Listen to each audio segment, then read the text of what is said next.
اعوذ باللہ من الشیطان اللعین الرجیم بسم اللہ الرحمن الرحیم الحمد للہ رب العالمین الصلاة والسلام علی اشرف الانبیاء والمرسلین وعلی آلہ طیبین الطاہرین المعصومین الذین اذہب اللہ عنہم الرجس وطہرہم تطہیرا اللہم صل علی محمد وآل محمد اللہم اخرجنا من الظلمات الوہم واکرمنا بنور الفہم اللہم افتح علینا ابواب رحمتک وانشر علینا خزائن علومک برحمتک یا ارحم الراحمین۔ عزیزان محترم، عرفان اسلامی کی تلاش کے موضوعات کو ہم آپ کی خدمت میں بیان کر رہے ہیں۔ اپنے گزشتہ دروس میں ہم نے باقاعدہ طور پر مشارطہ، مراقبہ، محاسبہ اور معاتبہ کو تفصیل سے بیان کیا، اور پھر باقاعدہ طور پر مراقبے کی اقسام کو بھی اور مراحل کو بھی آپ کی خدمت میں بیان کیا۔ اب یہاں انسان نے سیر و سلوک میں اس مراقبے کو، اس محاسبے کو، اس معاتبے کو جو انجام دینا ہے، تو یہ سیر و سلوک ابھی ابتدائی مراحل میں ہے۔ یعنی آپ یوں کہہ سکتے ہیں کہ ابھی اس نے عرفانی سفر کا آغاز نہیں کیا ہے، ابھی تو وہ اپنا راستہ درست کر رہا ہے۔ عزیزان محترم، انسان کا راستہ معین ہو جائے کہ اس نے صراط مستقیم پر چلنا ہے، خود اس راستے پر سوار ہونے کے لیے انسان خود کو تیار کر لے، تو یہ سیر و سلوک کے سفر پر چلنے کے لیے ابھی ابتدائی مراحل ہیں۔ مثلاً آپ نے ایک جگہ پر سفر کرنا ہے، لاہور سے کراچی جانا چاہتے ہیں، یہ ایک میں مثال دے رہا ہوں آپ کی خدمت میں، اور انسان اگر اپنی ذاتی سواری پر سفر کرنا چاہتا ہے تو انسان اپنی سواری کو سب سے پہلے اس کی خیال کرے گا، اس کا اچھی طرح سے چیک اپ کروائے گا، اس میں پیٹرول ہے یا نہیں ہے، اس کی کوئی بریکیں خراب تو نہیں ہیں، اس کی کوئی کلچ خراب تو نہیں ہے، یا بالآخر جو بھی اس کی تعمیرات ہے جو سفر پر جانے سے پہلے ضروری طور پر کسی گاڑی کا معائنہ کرنا، جسے یہاں فارسی میں معائنہ فنی کہتے ہیں، یہ معائنہ کرنا گاڑی سے سفر پر جانے سے پہلے یہ نہایت ہی ضروری عمل ہوتا ہے۔ لیکن اس کا ہرگز یہ مطلب نہیں ہے کہ اس نے ابھی سفر کا آغاز کر دیا ہے۔ وہ اپنی گاڑی کو مرتب کر کے، منظم کر کے، ٹھیک کر کے، تمام وسائل جو اس کو سفر میں جن چیزوں کی ضرورت ہے ان تمام سامان کو اپنی گاڑی کی ڈگی میں ڈال کر، جو اپنے لوازمات ہیں، جو اپنے سفر کے ضروریات ہیں، جو اس کو وہاں پہنچ کر جن چیزوں کی ضرورت پیش آئے گی، سب چیزوں کو مہیا کرنے کے بعد گاڑی میں بیٹھ کر گاڑی کو سٹارٹ اس نے کیا ہے۔ اب گویا کہ وہ تیار ہوا ہے سفر کرنے کے لیے۔ لیکن بطور معمول ہمارے معاشرے میں، ہمارے ذہنوں میں یہ تصور یہ ہوتا ہے کہ ہم گاڑی کو ٹھیک کر رہے ہیں تو یعنی سفر کا آغاز کر لیا ہے، لیکن عرف میں ایسا نہیں ہوتا ہے۔ میں یہاں عرفانی اصطلاح کو بیان کرنے کی خاطر آپ کی خدمت میں یہ مقدمہ بیان کر رہا ہوں۔ مثلا میں نماز پڑھ رہا ہوں تو میں سمجھتا ہوں میں نے شاید سیر و سلوک کا آغاز کر دیا ہے۔ میں نے روزہ رکھا تو میں سمجھتا ہوں شاید میں نے سیر و سلوک کا آغاز کر دیا ہے۔ میری زبان پر اگر تالا لگ گیا اور خاموشی آ گئی، میں نے صمت اختیار کر لیا، تو میں سمجھتا ہوں کہ میں نے اب سیر و سلوک کا سفر شروع کر دیا ہے۔ میں نے جوع اور گرسنگی اور بھوک کو برداشت کرنا شروع کر دیا، تو میں یہ سمجھتا ہوں کہ میرے سلوکی سفر کا آغاز ہو چکا ہے۔ یہاں آیت اللہ مصباح باقاعدہ اس مرحلے کو بیان کر رہے ہیں کہ مجھے سیر و سلوک میں اپنے اعضاء و جوارح سے آگے قدم بڑھانا ہے اور باطن کی طرف اپنے سفر کا آغاز کرنا ہے۔ لہٰذا یہاں آیت اللہ مصباح فرماتے ہیں کہ اب تک ہم آپ کی خدمت میں جو باتیں بیان کر چکے ہیں، یہ درواقع عرفانی مقامات اور عرفانی کمالات تک پہنچنے کے لیے ہمیں کیا کرنا چاہیے اور ہمیں کیا نہیں کرنا چاہیے۔ یعنی ہم جو یہ سفر کا آغاز کرنا چاہتے ہیں تو کون سے اقدامات ہمیں انجام دینا ہے اور کن چیزوں کا ہمیں خیال رکھنا ہے، کن چیزوں سے ہمیں دوری اختیار کرنا ہے، تاکہ ہم اپنے سفر کا آغاز تو کر سکیں۔ لہٰذا اب تک ہم نے مقدمات آپ کی خدمت میں بیان کیے ہیں۔ ان مقدمات کو جو اب طے کر لے گا، اب اپنی گاڑی کا سٹارٹ وہ شروع کرے گا اور اس کو روشن کرے گا اور اس کو چلائے گا، یہاں سے درواقع اس نے اپنی سیر و سلوک کا آغاز کرنا ہے۔ لہٰذا اب جیسے ہی وہ اپنی گاڑی کو سٹارٹ کرے گا، مین روڈ پر لے کر آئے گا یا موٹر وے پر اس کو چڑھانے کی نزدیک کرے گا، تو یہاں سے درواقع اس کے سیر و سلوک کے سفر کا آغاز ہو رہا ہے۔ اب اس سفر میں وہ جو گزشتہ اس نے جو ہے وہ مشارطہ کیا تھا، مراقبہ کیا تھا، محاسبہ کیا تھا، معاتبہ کیا تھا، وہ تمام مراحل اس سفر میں اس کے ساتھ چلنے چاہیے۔ یعنی وہ واجبات وہ اپنی جگہ پر، وہ مقدماتی سفر ہے اور مقدماتی ضروریات ہیں جو اس سفر میں سالک کے پاس ان کا ہونا ضروری ہے۔ یہ آغاز سفر سے لے کر انتہائی سفر تک سالک کے ساتھ ہوں گی، لیکن یہ سیر و سلوک نہیں ہے عزیزان محترم۔ لہٰذا آیت اللہ مصباح یوں فرمانا چاہ رہے ہیں کہ اس مرحلے پر، جس کو آج ہم آپ کی خدمت میں بیان کرنا چاہ رہے ہیں، اس مرحلے پر زیادہ توجہ کی ضرورت ہے، چونکہ اس مرحلے کو ہم نے اپنے دل کے ساتھ اور اپنی قلبی نیت کی پاکیزگی کے ساتھ آگے لے کر چلنا ہے۔ لہٰذا اگر ہم یہ کہیں کہ بھئی ہم نے، انسان نے جو ہے وہ اپنے جسم کے ذریعے سے، اپنی روح کے ذریعے سے اس نے اپنے وجود کو اس بات کا پابند قرار دے دیا ہے کہ وہ مشارطہ کرے گا، وہ مراقبہ کرے گا، وہ محاسبہ کرے گا، وہ معاتبہ کرے گا، کس چیز پر؟ کہ اس سے کوئی واجب ترک نہیں ہونا چاہیے، اس سے کوئی حرام سرزد نہیں ہونا چاہیے، یعنی وہ واجب کو انجام دے گا، حرام کو ترک کرے گا اور اس راہ میں خود کو مضبوط کرنے کی کوشش کرے گا۔ وہ یہ کوشش کرے گا کہ وہ مضبوط ہو جائے، اس کو ملکہ حاصل ہو جائے، اس میں تقویٰ آ جائے، یہ وہ کوشش کرے گا، اور اس کوشش میں ہوگا کہ ان واجبات کی ادائیگی میں اس سے کوئی غلطی سرزد نہیں ہونی چاہیے، ان محرمات سے اجتناب میں کوئی حرام اس سے چھوٹ نہیں جانا چاہیے۔ لیکن عزیزان محترم، آیت اللہ مصباح یہ کہنا چاہ رہے ہیں کہ یہ سب مقدمات ہیں، ابھی ہم نے سیر و سلوک کا سفر نہ تو بیان کیا ہے، نہ ہی سیر و سلوک کے سفر کو آغاز کیا ہے۔ جب انسان تقویٰ کے اس مرحلے پر فائز ہو جائے کہ واجبات پر اس کو ملکہ حاصل ہو چکا ہے اور اسے تقویٰ حاصل ہو چکا ہے، فعل حرام سے اجتناب کرنے میں یہ سالک ملکے کے مقام پر فائز ہو چکا ہے، تو اب گویا کہ اس نے اپنی گاڑی کو سٹارٹ جو ہے وہ اس کا شروع کیا ہے، اور باقی تمام مراحل سب جو اس نے پہلے انجام دیے تھے وہ سب مقدمات تھے۔ لہٰذا آیت اللہ مصباح فرما رہے ہیں کہ یہ واجبات پر عمل کرنا، محرمات کو ترک کرنا، یہ میرا وظیفہ ہے، یہ میرا سلوکی سفر نہیں ہے عزیزان محترم۔ لہٰذا فرما رہے ہیں کہ یہ کام وہ انسان بھی انجام دیتا ہے جو ایک عام، ایک عادی، ایک معمولی سا انسان ہے، جس کے وجود میں اللہ سے زیادہ، اللہ سے متعلق زیادہ معرفت نہیں ہے، زیادہ رغبت نہیں ہے، زیادہ توجہ نہیں ہے، اس کو سیر و سلوک کا پتہ ہی نہیں ہے، اس کو سیر و سلوک کے بارے میں شوق ہی نہیں ہے، لیکن وہ واجبات کو ادا کرتا ہے چونکہ اس پر وظیفہ ہے اللہ تبارک و تعالیٰ کی جانب سے، محرمات سے اجتناب کرتا ہے چونکہ حرام سے اجتناب کرنا اس کے مسلمان ہونے کا لازمہ ہے۔ ضروری نہیں ہے کہ یہ عارف ہوگا تب جا کر واجبات پر عمل کرے گا اور محرمات کو ترک کرے گا، یہ تو ایک عادی انسان کی بھی ذمہ داری ہے کہ وہ واجبات پر عمل کرے، محرمات کو ترک کرے۔ پس واجبات پر عمل کرنا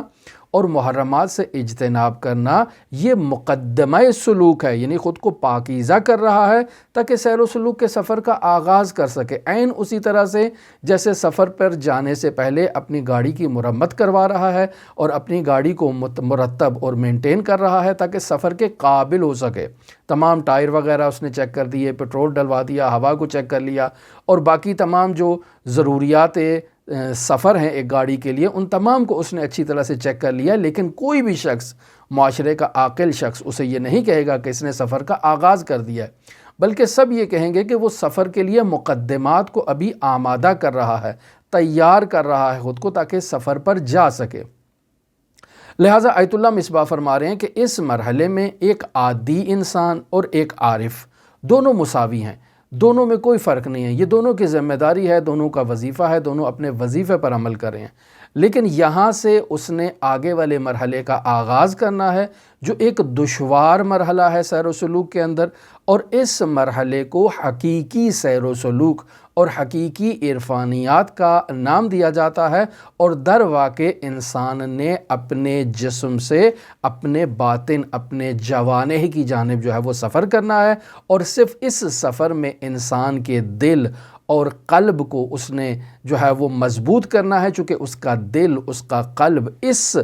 مرحلے میں زیادہ اہمیت رکھتے ہیں۔ لہٰذا یہاں انسان اپنے اعمال کو خالص نیت کے ساتھ انجام دے گا، یعنی وہی نماز واجب جو پہلے میں پڑھ رہا تھا، پہلے میں اپنے وظیفے کی ادائیگی کے لیے پڑھ رہا تھا، لیکن اب اس مرحلے میں آ کر مجھے اپنی نیت کو خالص کرنا ہے۔ لہٰذا یہاں انسان نے واجبات کو انجام دینا ہے، محرمات کو ترک کرنا ہے، اپنے تمام زندگی کے وظائف کو جو وہ انجام دے رہا ہے تو وہ اس نیت کے ساتھ ان تمام وظائف کو انجام دے گا کہ اس کے کسی بھی عمل میں ریا اور سمعہ نہ پایا جائے۔ ریا کسے کہتے ہیں عزیزان محترم؟ ریا کہا جاتا ہے خود نمائی کرنا، یعنی انسان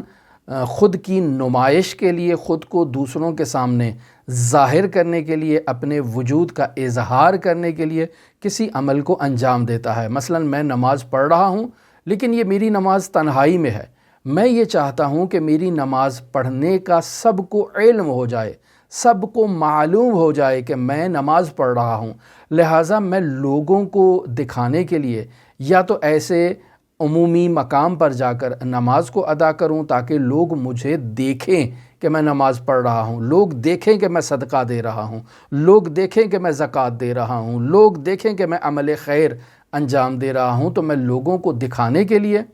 ایک عمل کو انجام دیتا ہوں، یا یہ بھی ریا ہے۔ اور ریا کا ایک دوسرا مصداق بھی ہے، اور وہ یہ ہے کہ لوگوں کے سامنے میرے اس عمل کا تذکرہ کیا جائے، یہ میری خواہش ہے۔ یعنی میں نیک عمل انجام دیتا ہوں، اس کو فیس بک پہ ڈال دیتا ہوں تاکہ ساری دنیا کو معلوم ہو کہ آج میں نے زکوٰۃ ادا کی ہے۔ بطور معمول آپ فیس بک پر ان چیزوں کو مشاہدہ کرتے ہیں کہ لوگ جو ہیں وہ اپنی تمام تر رپورٹ جو ہے وہ فیس بک پہ ڈالتے ہیں تاکہ لوگوں کو معلوم ہو جائے کہ وہ کیا کر رہے ہیں، یعنی اپنی جو زندگی کی جو ایسی عبادات ہیں، یہ جو ایسے اعمال ہیں جو اعمال خیر ہی کیوں نہ ہوں لیکن انہیں ملأ عام میں پیش کیا جاتا ہے۔ البتہ ہم کسی کے بارے میں قضاوت نہیں کر رہے ہیں، چونکہ یہ اس کا ذاتی معاملہ ہے اور وہ بہتر جانتا ہے کہ اس نے اس عمل کو کس نیت کے ساتھ انجام دیا ہے۔ لہٰذا ہم کسی کے دل میں جھانک کر، گھس کر اس کی نیت کو ٹٹول نہیں سکتے ہیں، لیکن یوں کہہ سکتے ہیں کہ قاعدہ کلیہ عمومی یہ ہے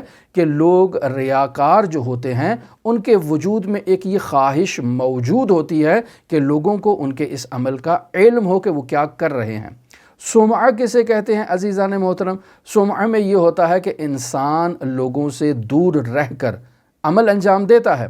لیکن جیسے ہی لوگوں کو خبر پہنچتی ہے، لوگ سماعت کرتے ہیں، ان کی سمع تک، ان کے کانوں تک یہ خبر پہنچتی ہے کہ فلاں شخص نے یہ کام کیا ہے، تو انسان اس خبر کو سن کر خوشحال ہو جاتا ہے۔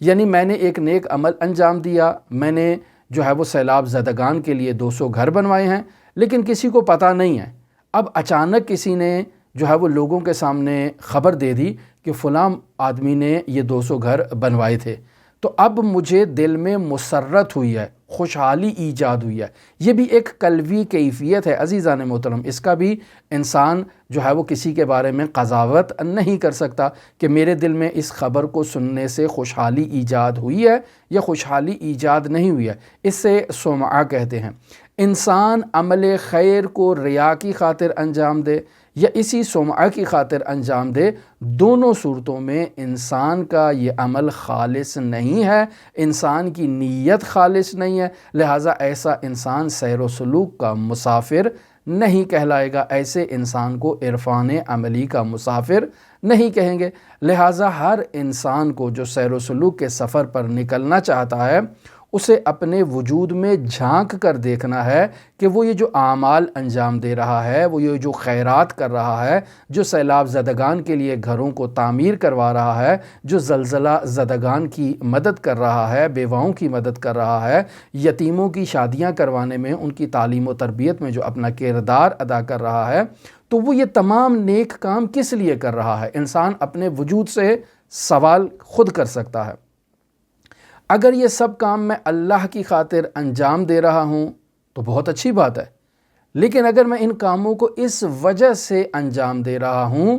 کہ لوگ مجھے جو ہے وہ خیر کہیں، نیکوکار کہیں، لوگ مجھے کہیں کہ یہ بہت اچھا کام کر رہا ہے، میں اس وجہ سے اس کام کو انجام دے رہا ہوں۔ مثلا میں نماز تہجد پڑھ رہا ہوں تاکہ معاشرے میں لوگ مجھے تہجد گزار کہیں، تو یہ ریا ہے عزیزان محترم۔ لہٰذا لوگوں تک خبر پہنچے اور لوگ میری اقتداء کریں، لوگ میری پیروی کریں، میں اس پر خوشحال ہوتا ہوں، اور لوگوں تک اطلاع پہنچانے کی خاطر، لوگوں کے درمیان خیر مشہور ہونے کی خاطر میں عمل کو انجام دے رہا ہوں، تو یہاں لوگوں کی نیت اللہ کے ساتھ خالص نہیں ہے۔ اگرچہ وہ جو کام کر رہے ہیں وہ کام اچھا ہے، لیکن وہ کام انہیں بلندی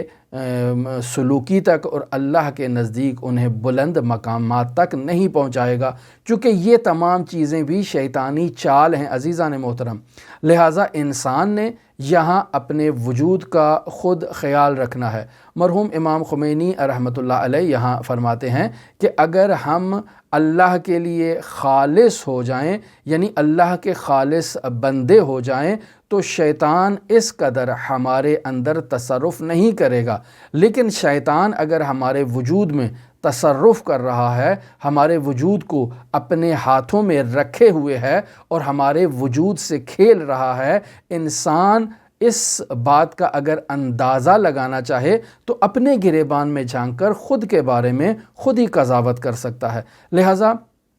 امام خمینی رحمۃ اللہ علیہ یہاں پر ایک حدیث کی طرف اشارہ کرتے ہیں، اور وہ حدیث در واقع یوں ہے رسول خدا صلی اللہ علیہ وآلہ وسلم سے، کہ اس حدیث کو مرحوم مجلسی رحمۃ اللہ علیہ نے بہار الانوار کی جلد نمبر 67 پر صفحہ نمبر 249 پر بیان کیا ہے۔ ارشاد ہوتا ہے، من اخلص للہ 40 صباحا، کہ جو شخص 40 دن تک خود کو اللہ تبارک و تعالیٰ کے لیے خالص کر دیتا ہے، تو یہاں پر فرماتے ہیں ظہرت ینابیع الحکمہ من قلبہ علی لسانہ، تو یہاں حکمت کے چشمے اس کے وجود کی گہرائیوں سے اس کی زبان پر جاری ہونا شروع ہو جائیں گے۔ اب میں اپنے گریبان میں جھانک کر دیکھتا ہوں کہ کیا میری زبان سے حکمت کے چشمے جاری ہو رہے ہیں یا نہیں، یعنی کیا میری گفتگو حکیمانہ گفتگو ہے، میری گفتگو عاقلانہ گفتگو ہے۔ میں خود اپنی بارے میں اس کی قضاوت کر سکتا ہوں، مجھے کسی کی قضاوت کی ضرورت نہیں ہے۔ میں خود اپنے گریبان میں جب جھانک کر دیکھ رہا ہوں تو دیکھ رہا ہوں کہ میرے وجود سے حکمت کے چشمے نہیں پھوٹ رہے۔ لوگ میری باتیں جو سنتے ہیں تو کہتے ہیں کہ اس سے بڑا احمق تو کوئی شخص ہو ہی نہیں سکتا ہے۔ تو لوگ جب میرے بارے میں یہ قضاوت کر رہے ہیں، یعنی لوگوں کا قضاوت کرنا اس بات کی دلیل ہے کہ میری بات دانش مندی والی بات نہیں ہے، میری بات حکمت آمیز بات نہیں ہے۔ خود بھی میں اگر منصف ہوں، اپنے گریبان میں جھانک کر دیکھ لوں تو معلوم ہو جائے گا کہ میری بات پختگی نہیں رکھتی ہے۔ تو اس طرف سے حدیث میں تو یہ کہا گیا ہے کہ اگر انسان 40 دن تک خود کو اللہ کے لیے خالص قرار دیتا ہے اور اللہ کے لیے خالص عمل کو انجام دیتا ہے، تو اللہ اس کے باطن سے حکمت کے چشموں کو جاری کر دیتا ہے، جو اس کے قلب سے جاری ہوں گے اور اس کی زبان سے لوگوں تک پہنچنا شروع ہو جائیں گے۔ تو میں اپنے گریبان میں جھانک کر خود اپنے بارے میں قضاوت کرتا ہوں تو معلوم ہوتا ہے کہ نہیں، ابھی میں اس مرحلے پر فائز نہیں ہوا ہوں، تو خود یہاں سے قضاوت ہو جاتی ہے کہ میں ابھی اللہ کے لیے خالص نہیں ہوا ہوں۔ یعنی میں خود اپنے اس عمل کی طرف دیکھ کر، اپنے وجود کی گہرائیوں کی طرف دیکھ کر، اپنے کلام کی جو وزن اور ثقالت ہے اس کی طرف دیکھ کر میں خود اس بات کی قضاوت کر سکتا ہوں کہ ابھی میں اللہ کے ساتھ خالص نہیں ہوا ہوں۔ اسی طرح سے متوجہ ہو جائے گا انسان کہ اس کی زندگی جو ہے وہ صراط مستقیم پر گامزن ابھی وہ نہیں ہوا ہے۔ درست ہے کہ اس نے تمام زندگی نمازوں کو ادا کیا ہے، تمام زندگی اس نے کوئی روزہ قضا نہیں کیا ہے، ترک نہیں کیا ہے۔ وہ باقاعدہ طور پر حج کے ایام میں ہر سال حاجی کوشش کرتے ہیں کہ وہاں چلے جائیں، اور اگر حج پہ نہیں جا سکتے تو صاحب استطاعت افراد کوشش کرتے ہیں کہ حد اقل عمرہ تو ضرور انجام دیا جائے۔ عمرے پہ چلے جاتے ہیں، صدقات دیتے ہیں، خیرات کرتے ہیں، تسبیح پکڑ کر ہر وقت ذکر و اذکار میں مصروف رہتے ہیں، ان تمام کاموں کے باوجود میرے وجود سے حکمت کے چشمے ابھی جاری نہیں ہو رہے، تو اس بات کا خود میں قضاوت کر سکتا ہوں کہ نہیں عزیزان محترم، ابھی میں نے خود کو اللہ کے لیے خالص نہیں کیا ہے۔ بس یہ جتنے اعمال میں بظاہر اس نیت سے انجام دے رہا ہوں کہ یہ اعمال حسنہ ہیں، در واقع یہ اعمال حسنہ نہیں ہوں گے، بلکہ یہ ایک نہایتی بدصورت شکل میں قیامت کے دن میرے سامنے ظاہر ہو جائیں گے۔ بس یہاں عزیزان محترم انسان کو یہ کوشش کرنا ہے کہ جو وہ واجبات الہی کو انجام دے رہا ہے انہیں صرف اور صرف خالصتاً اللہ کی خاطر انجام دے۔ جن مستحبات کو وہ انجام دے رہا ہے ان مستحبات کو بھی خالصتاً اللہ کے لیے انجام دے۔ کسی قسم کا ریا اور کسی قسم کا سمعہ اس کے وجود میں نہیں ہونا چاہیے۔ انسان کوشش کرے کہ اگر وہ گناہوں کو ترک کر رہا ہے تو اللہ سے محبت کی خاطر وہ ان گناہوں کو ترک کرے، اس وجہ سے ترک کرے کہ چونکہ اللہ نے منع کیا ہے، میں اس کا بندہ ہوں، میں اس کا عبد ہوں، میرا وظیفہ بندگی یہ ہے کہ میں اس کی اطاعت کروں اور فرمان برداری کروں۔ لیکن اگر میں گناہوں کو ترک کر رہا ہوں اور اس کے پیچھے وجہ یہ ہے کہ لوگ کیا کہیں گے کہ مولانا صاحب نے، علامہ صاحب نے یہ کام کر دیا، اچھا وہ بھی جو ہے وہ شراب پی رہے تھے، وہ بھی جو ہے وہ فلاں جگہ سینما میں پہنچے ہوئے تھے، اچھا تو یہ میں در واقع اس گناہ کو لوگوں کی خاطر ترک کر رہا ہوں، اللہ کی خاطر ترک نہیں کر رہا ہوں۔ چونکہ مجھے معلوم ہے کہ اگر میں عالم ہوتے ہوئے، علامہ ہوتے ہوئے، فاضل ہوتے ہوئے، محدث ہوتے ہوئے، مفتی ہوتے ہوئے اگر میں کسی سینما میں جا کر کسی فلم کو مشاہدہ کروں گا، اگر میں کسی ڈرامے کو مشاہدہ کروں گا، اگر میں کسی تھیٹر میں جا کر وہاں جو الٹے سیدھے پروگرام ہو رہے ہیں ان کو مشاہدہ کروں گا، تو وہاں اس اجتماع میں جتنے بھی لوگ ہوں گے وہ میرے اوپر انگشت اٹھائیں گے، وہ میری جو ہے وہ مذمت کریں گے میرے اس فعل کی، اور اس چیز کو آپ معاشرے میں مشاہدہ کرتے ہیں۔ عزیزان محترم، ہم در واقع لوگوں کے خوف کی وجہ سے واجبات کو ادا کرتے ہیں، لوگوں کے خوف کی وجہ سے محرمات کو ترک کرتے ہیں، تاکہ ہمارا ایک وجہ، ہماری ایک صورت جو ہے وہ لوگوں کے درمیان قائم رہے، لوگ ہمیں متدین کہیں، لوگ ہمیں مفتی کہیں، لوگ ہمیں نیک کہیں، لوگ ہمیں پاکیزہ کہیں، تبھی تو جا کر ہمارا یہ کاروبار دین جو ہے وہ لوگوں کے سامنے چلے گا، وگرنہ اگر ہمارا قول اور ہمارا فعل آپس میں مطابقت نہیں کرے گا تو لوگ ہماری بات ہی نہیں سنیں گے، لوگ ہمیں کہیں گے اچھا یہ تو ایسے فضول سا ایک مفتی ہے۔ جیسے ایسے مشہور مفتی بھی آپ کو معلوم ہوں گے کہ جو معاشرے میں جن کی شہرت ہی فساد کی وجہ سے ہے کہ لوگ انہیں مفتی فساد کے عنوان سے یاد کرتے ہیں، کہ ان کا جتنا تعلق خواتین سے ہوتا ہے، جتنا تعلق ان کا الٹی سیدھی حرکتوں سے ہوتا ہے، لوگ ان کو اس ٹائٹل سے پہچانتے ہیں کہ ان کا قول اور فعل، ان کی دینی تعلیم اور ان کا ظاہری عمل آپس میں مطابقت نہیں کرتا ہے۔ لہٰذا اگر ایسے میں ایسا شخص لوگوں سے محفوظ رہنے کے لیے، لوگوں کی خوشنودی کی خاطر، لوگوں کے درمیان اپنا مقام بنانے کی خاطر واجبات پر عمل کرے، محرمات کو ترک کرے، تو ایسے شخص نے در واقع خالص نیت کے ساتھ عمل کو انجام نہیں دیا ہے، یہ عمل در واقع اس کے منہ پر دے مار دیا جائے گا اور اس کا کوئی فائدہ اسے نہیں ہوگا۔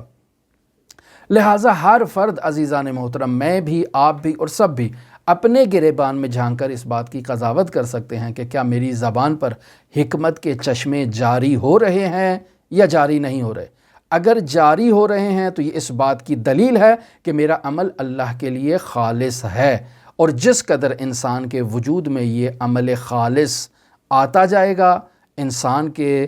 وجود سے یہ حکمت کے چشمے جو ہیں وہ جاری ہوتے جائیں گے۔ لہٰذا آیت اللہ مصباح فرماتے ہیں کہ یہ جو سیر و سلوک کا سفر اب انسان نے آغاز کیا ہے، یعنی اپنی نیت کو اللہ تبارک و تعالیٰ کے لیے خالص کرنا، یہ نہایت دشوار کام ہے، لیکن ناممکن نہیں ہے۔ کوئی شخص یہ بات سنے تو کہے کہ نہیں آپ نے تو ایک ناممکن سی بات بیان کر دی ہے۔ نہیں عزیزان محترم، یہ نہ تو صرف ناممکن نہیں ہے بلکہ ممکن بھی ہے۔ بس بنیادی طور پر وہ انسان جو سیر و سلوک کا مسافر بننا چاہتا ہے اور سیر و سلوک کے تمام مراحل کو سٹیپ بائی سٹیپ، مرحلہ بمرحلہ وہ انجام دے رہا ہے، تو پہلے مرحلے میں اس کو کم مشکلات آئیں گی، دوسرے مرحلے میں تھوڑا زیادہ آ جائیں گی، تیسرے مرحلے میں اور زیادہ مشکلات آ جائیں گی، چوتھے مرحلے میں اور زیادہ۔ تو آہستہ آہستہ یہ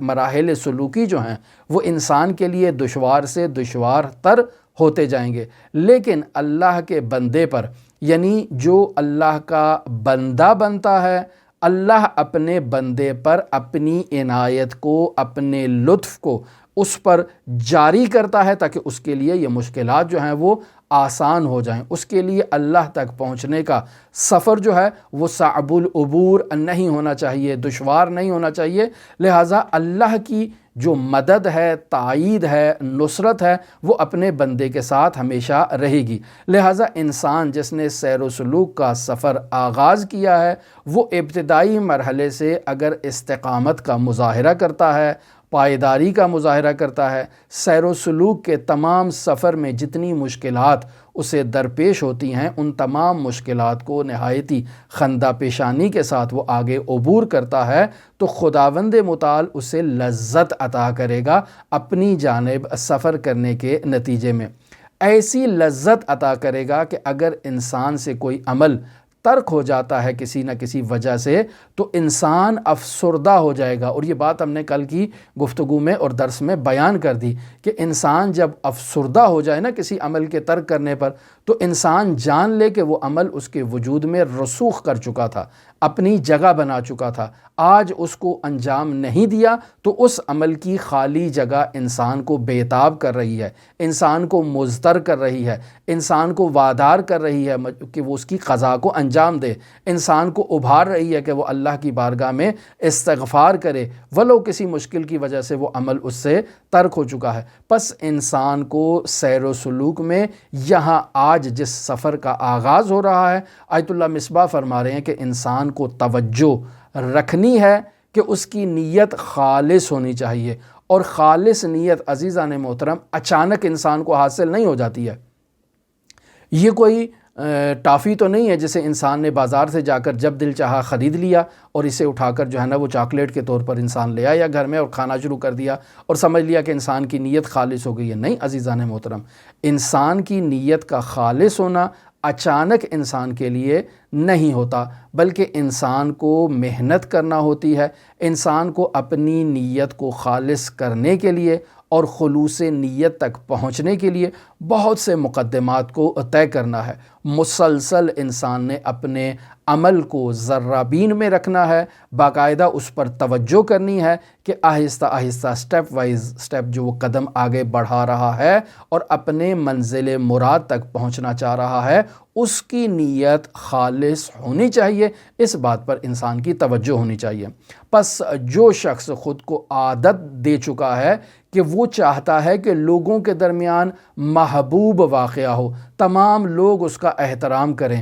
لوگ اسے جو ہے وہ مفتی اعظم کے نام سے یاد کریں، لوگ اس کے بارے میں اچھے اچھے جو ہے وہ کومنٹ پاس کریں، لوگ اس کے بارے میں اچھی باتیں کریں۔ اگر انسان کے دل میں ایسی چاہت موجود ہے تو اس شخص کا عمل خالص نہیں ہے۔ پس انسان اپنی نیت کو خالص کرنے کے لیے اپنے وجود سے اس حب جاہ کو خارج کرے، اور جب تک انسان کے وجود سے یہ حب جاہ خارج نہیں ہوگی، انسان کا عمل اللہ کی بارگاہ میں خالص نہیں ہوگا۔ اور حب جاہ عزیزان محترم پہلے بھی بیان ہو چکا کہ علماء عرفاء کے درمیان یہ جملہ معروف ہے کہ آخر ما یخرج من قلوب الصدیقین حب الجاہ، کہ مقام صدیقین وہ بلند ترین عرفانی مقام ہے کہ اس مقام صدیقین پر فائز لوگوں کے دلوں سے جو چیز آخر میں سب سے خارج ہوگی وہ حب جاہ ہے۔ لہٰذا یہ حب جاہ انسان کو ریا میں مبتلا کر دیتی ہے،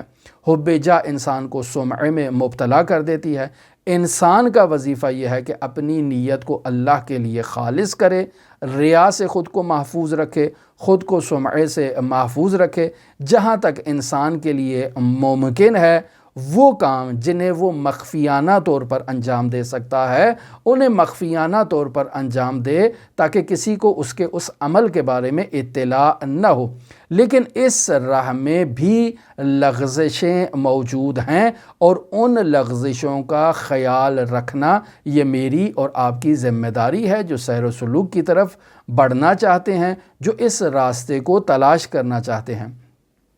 لہٰذا بعض لوگوں کے ذہنوں میں یہ گمان آتا ہے کہ اگر میں مسجد میں جا کر نماز پڑھوں گا کہ جس کی بہت فضیلت ہے، بہت اہمیت ہے، تو مسجد میں موجود نمازی مجھے دیکھ کر وہ میرے بارے میں قضاوت کرنا شروع کر دیں گے کہ یہ تو بہت بڑا نمازی ہے، یہ تو بہت بڑا متقی ہے، باقاعدہ مسجد میں آتا ہے، تمام مستحبات کو انجام دیتا ہے اور بہت ہی خیال رکھتا ہے، بہت ہی خوش اخلاقی سے پیش آتا ہے، تو لوگ میرے بارے میں حسن تصور کرنا شروع کر دیں گے، تو اس کے باعث میرے وجود میں ریا آ جائے گی۔ لہٰذا میں ریا سے بچنے کے لیے آج کے بعد یہ فیصلہ کرتا ہوں کہ کبھی مسجد میں نہیں جاؤں گا، تمام نمازوں کو میں اپنے گھر میں ادا کروں گا، حتیٰ نماز جمعہ کی ادائیگی کے لیے بھی میں مسجد میں نہیں جاؤں گا۔ کیوں؟ چونکہ اگر میں مسجد میں گیا تو مجھے ریا کا خوف آ جائے گا، مجھے سمعے کا خوف آئے گا۔ لہٰذا ریا اور سمعے سے بچنے کے لیے اور خود کو محفوظ رکھنے کے لیے میں اپنے تمام اجتماعی وظائف کو ترک کرتا ہوں اور انفرادی وظائف میں گھر میں ان اعمال کو انجام دیتا ہوں۔ تو عزیزان محترم، یہاں آیت اللہ مصباح فرما رہے ہیں کہ جان لیں حقیقت میں اس کی یہ سوچ ایک شیطانی سوچ ہے، ایک شیطانی چال ہے۔ چونکہ ہم آغاز میں اس بات کی طرف بیان کر چکے کہ عرفانیات میں اور سیر و سلوک میں اگر انسان کی کوئی نیت، انسان کا کوئی عمل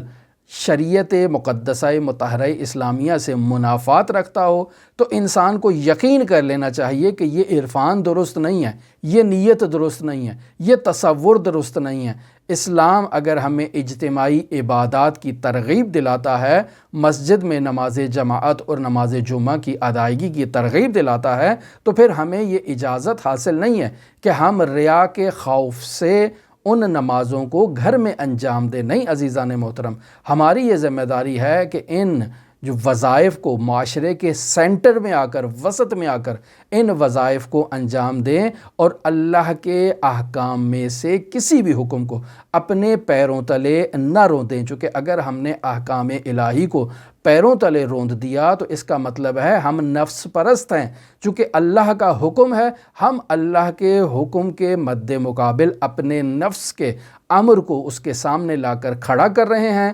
اور اس طرح سے ہم اللہ کے حکم سے دوری اختیار کر رہے ہیں۔ پس در واقع ہم شیطان پرست ہیں، اللہ پرست نہیں ہیں۔ لہٰذا آیت اللہ مصباح فرماتے ہیں کہ وہ کام جو تنہائی میں انجام دیے جا سکتے ہیں، مثلا صدقہ دینا ہے، اب اس کے لیے ضروری نہیں ہے کہ انسان کسی چوک میں کھڑا ہو جائے اور وہاں لوگوں کو کہے کہ لائن بنا کے کھڑے ہو جاؤ اور میں یہاں صدقہ دینا شروع کر رہا ہوں۔ نہیں، انسان کا دایاں ہاتھ صدقہ دے رہا ہے تو اس کے بائیں ہاتھ کو بھی خبر نہیں ہونی چاہیے کہ کیا ہوا، اس کے دائیں ہاتھ سے کیا عمل نیک سرزد ہوا ہے۔ اگر انسان نے کسی ضرورت مند کی مدد کرنی ہے تو اس کی نمود و نمائش کرنا، فیس بک پر ڈالنا یہ ضروری نہیں ہے عزیزان محترم۔ لہٰذا جو کام انسان تنہائی طور پہ انجام دے سکتا ہے تاکہ لوگوں کو اس کی اطلاع نہ ہو، اس کام کو انسان نے تنہائی انجام دینا ہے۔ یعنی خود اگر اس کو یہ خوف ہے کہ میں انجام دوں گا تو کسی معتمد عالم کو وہ سپورٹ کر دے کہ وہ اس صدقات کو انجام دے، کسی خیراتی ادارے میں اپنی اس خیرات کو جمع کروا دے۔ البتہ یہاں اس بات پر توجہ رہے کہ جو خیرات وہ خود کرے گا اس کا درجہ بہت زیادہ ہے اس نسبت کہ وہ کسی خیراتی ادارے کو دیاتا ہے یا کسی جو ہے وہ دوسرے عالم کو پکڑا دیتا ہے۔ خود اگر وہ کسی کی مدد کرے گا تو اس کا ایک بہت بڑا مقام ہے۔ پس انسان کو یہ اجازت نہیں ہے کہ وہ اللہ کے وہ احکام جو معاشرتی نوعیت کے ہیں ان احکام کو ترک کرے، اور اس خوف سے کہ مجھے ریا آ جائے گی انسان کو یہ اجازت نہیں ہے۔ انسان ان کاموں کو معاشرے کے وسط میں رہ کر انجام دے، لیکن اس کی کوشش ہونی چاہیے کہ وہ اپنی نیت کو خالص کرے۔ یہاں جو نہایت چیز اہمیت رکھتی ہے، نہایتی مفید ہے اور نہایتی اہم دستور العمل ہے کہ انسان اپنی نیت کو خالص کرنا چاہتا ہے تو اسے کیا کرنا چاہیے؟ انسان اگر اپنی نیت کو خالص کرنا چاہتا ہے، اپنے دل کو اللہ کے ساتھ صاف کرنا چاہتا ہے، تو اس کی ذمہ داری ہے کہ اپنے وجود کو اللہ کے ساتھ مانوس کرے۔ جس قدر انسان کے وجود میں انس ایجاد ہوگا باری تعالیٰ سے، انسان کے وجود میں خلوص خود بخود آ جائے گا۔ عزیزان محترم، مثلا انسان اپنی مادی خواہشات، نفسانی خواہشات کی تکمیل کے لیے ایک مرتبہ کسی کام کو انجام دے رہا ہے۔ اب اس کام کو انجام دینا اور تمام تر رغبت جو ہے وہ اس وجہ سے ہے کہ اس کی خواہش ہے، اس کی چاہت ہے، اس کا شوق ہے کہ وہ ایک کام کو انجام دے۔ تو یہ درواقع نفس پرستی ہے نا عزیزان محترم۔ یا میں ایک کام کو انجام دے رہا ہوں کہ فلاں شخص جو ہے وہ میرا بہت اچھا دوست ہے اور میں اس کام کو انجام دوں گا تاکہ میرا وہ دوست خوش ہو جائے۔ تو مجھے چونکہ اپنے دوست میں رغبت ہے، اپنے دوست سے محبت ہے، اپنے دوست سے الفت ہے، تو میں اپنے دوست کا جو ہے وہ خوشی کو برقرار رکھنے کے لیے ایک کام کو انجام دیتا ہوں۔ خوب، یہ میرے نفس کی خاطر ہے، اس کام کو دوست کے لیے انجام دے رہا ہوں، بس کام دوست کی خاطر ہے، بس یا اپنے نفس کی خاطر انجام دے رہا ہوں یا اپنے دوست کی خاطر انجام دے رہا ہوں۔ دونوں صورتوں میں نے کام کو اللہ کے لیے انجام نہیں دیا ہے۔ کام کو اللہ کے لیے اس وقت انجام دوں گا جب اس کام کے پیچھے جو قوہ محرکہ بن رہی ہے وہ خداوند متعال ہے، یعنی میں اس کام کو اس وجہ سے انجام دے رہا ہوں کہ یہ مجھے پسند ہے، اس وجہ سے نہیں دے رہا ہوں، میرے دوست کو پسند ہے، نہیں اس وجہ سے بھی انجام نہیں دے رہا ہوں، بلکہ مجھے ابھارنے والی اور تحریک کرنے والی کہ میں اس کام کو انجام دوں وہ اللہ کی محبت ہے۔ چونکہ یہ کام اللہ کو پسند ہے میں اس وجہ سے اس کام کو انجام دے رہا ہوں، وگرنہ مجھے اس کام میں کوئی رغبت نہیں ہے۔ پس انسان اپنے دل میں اللہ کی محبت کو ایجاد کرے۔ لہٰذا یہاں آیت اللہ مصباح مناجات شعبانیہ جو مفاتیح الجنان میں باقاعدہ موجود ہے، اس مفاتیح الجنان سے اس جملے کو نقل فرماتے ہیں۔ حضرت فرماتے ہیں الہی لم یکن لی حول فانتقل بہ عن معصیتک، اے میرے پروردگار مجھ میں یہ توان ہی نہیں ہے کہ میں کسی گناہ سے اپنے ہاتھ کو اٹھا لوں، الا مگر کب میں اس گناہ سے اپنے ہاتھ کو اٹھاؤں گا، فی وقت ایسے وقت میں میں اس گناہ سے اپنے ہاتھ کو اٹھاؤں گا کہ ایقظتنی لمحبتک، کہ جب تو میرے وجود میں اپنی محبت کو بیدار کر دے گا اور اپنی محبت کے سائے کو میرے وجود پر ڈال دے گا، تو اے میرے پروردگار تیرے بیدار کرنے کے نتیجے میں اور تیرے محبت کی چنگاری کو میرے وجود میں شعلہ ور کرنے کے نتیجے میں تیری محبت کی خاطر تیرے محبوب اعمال کو اور تیرے نزدیک پسندیدہ اور مقرب اعمال کو انجام دوں گا۔ پس اگر انسان اللہ کے عشق کو اپنے وجود میں جو ہے وہ شعلہ ور کرتا ہے اور عشق کی چنگاری کو اپنے وجود میں شعلہ ور کر لیتا ہے، تیز کر لیتا ہے، تو اس انسان سے وہ اعمال سرزد ہوں گے جو اس کے محبوب اور اس کے معشوق کو پسند ہوں گے۔ لہٰذا عزیزان محترم، عشق وہ عظیم ترین اور مقدس ترین عبادت ہے کہ جو انسان کے دل میں اگر عشق پروردگار بیدار ہو جائے تو ایسا انسان سحر خیزی اور تہجد گزاری میں اسے کسی قسم کی مشکل پیش نہیں آئے گی، بلکہ یہ تو اس لمحے کا انتظار کرے گا کہ اس کا محبوب کب اس سے گفتگو کرے، یعنی یہ اپنے محبوب سے گفتگو کرنے کے وقت کا لمحہ بلمحہ انتظار کرتا رہے گا، چونکہ اسے معلوم ہے کہ میرے محبوب اور میرے معشوق سے ہم کلام ہونے کا، وصال اختیار کرنے کا فلاں وقت مقرر وقت ہے، لہٰذا یہ لحظہ شماری کر کے اس وقت کا انتظار کرے گا۔ اسی وجہ سے تو تہجد کو تہجد کہتے ہیں کہ یہ اٹھتا ہے، مشاہدہ کرتا ہے، ابھی وقت نہیں ہوا، وضو کرتا ہے، 2 رکعت نماز پڑھتا ہے، پھر سو جاتا ہے، پھر بیدار ہوتا ہے عشق الہی میں، پھر اٹھتا ہے، نگاہ کرتا ہے، کہتا ہے نہیں ابھی فجر کے نزدیک نہیں ہوا، پھر اٹھتا ہے، وضو کرتا ہے، 2 رکعت نماز پڑھتا ہے، پھر سو جاتا ہے۔ یہ جو بار بار اٹھ کر